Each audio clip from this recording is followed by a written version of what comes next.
Hi, I'm here doing my senior exit on concussions, and I picked James Oglesby to interview because he is our athletic trainer at Providence, and I have a few questions for him. Is there any severe damage to the brain when someone suffers from a concussion?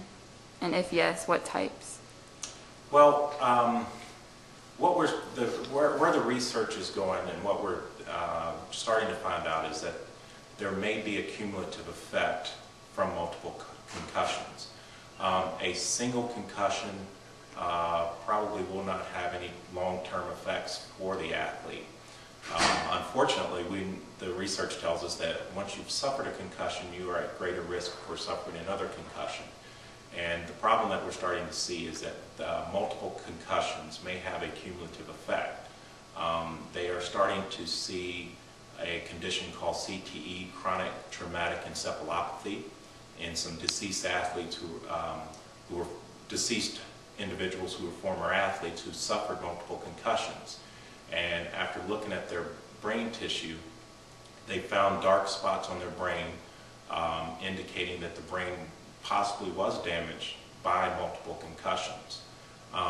So the long-term effects, we're still unclear how much long-term effects there can be, and the concern is athletes who suffer multiple concussions, will they fully recover to their normal or pre-concussive mental capacity?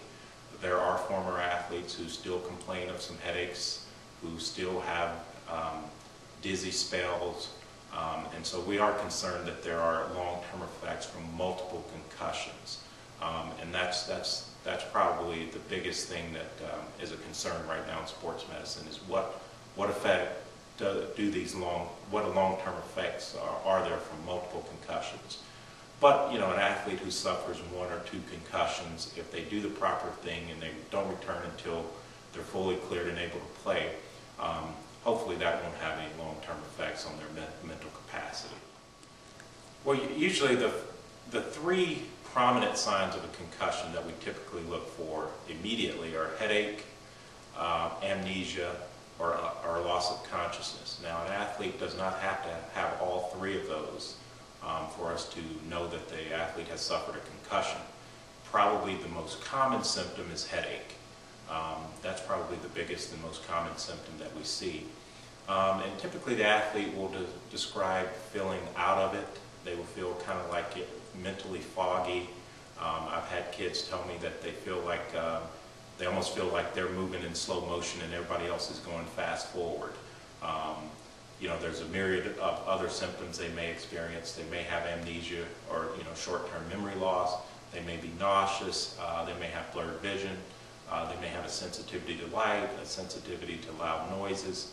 But the initial symptoms typically, most often, is headache, dizziness, lightheadedness, and not being the ability to not be able to concentrate like they usually do. What is the typical protocol with an athlete that may be concussed in the high school setting? Well, if any athlete that we suspect has suffered a concussion is out of that practice or out of that game. And their first treatment is rest. We tell the athlete that they are not to participate in any type of exercise, no weightlifting, no riding a bike, no running, until they're absolutely symptom-free.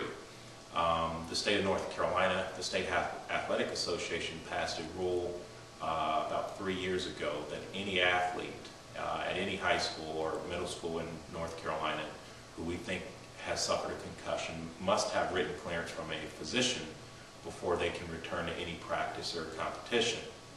This past summer, the North Carolina legislature actually signed it into law that any athlete in North Carolina High School Athletic Association who has suffered a concussion must be seen by a physician and have written medical clearance before they can come back into competition and practice.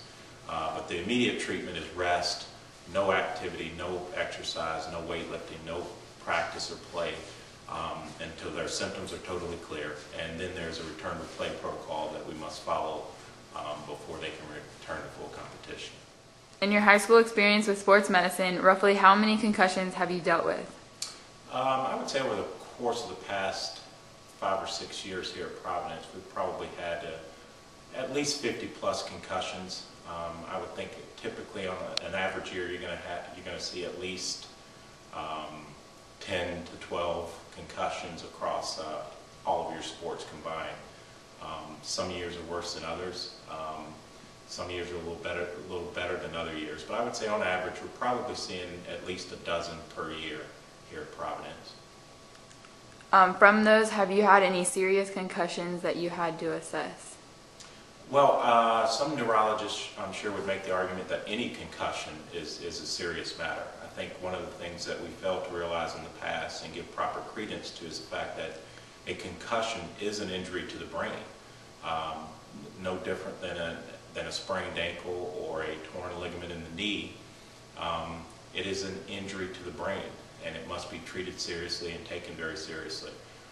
We have definitely seen a few concussions that have caused kids to have symptoms for months. We've had concussions that have taken athletes out of their sports seasons for the rest of that year. And then we've seen others that have cleared within a week to 10 days, which most sports-related concussions do. But certainly we've had a few here that have caused symptoms for those athletes for several months. Can you describe the experience with the athlete, like his reactions? What did you do and how did you help the patient? Most of the time, helping the athlete who has just suffered a concussion, number one is just making sure getting them out of competition, out of practice, and probably the first and foremost thing is educating the athlete that this is a serious matter, that it must be treated properly, that they need to take special care of themselves, get as much rest as possible.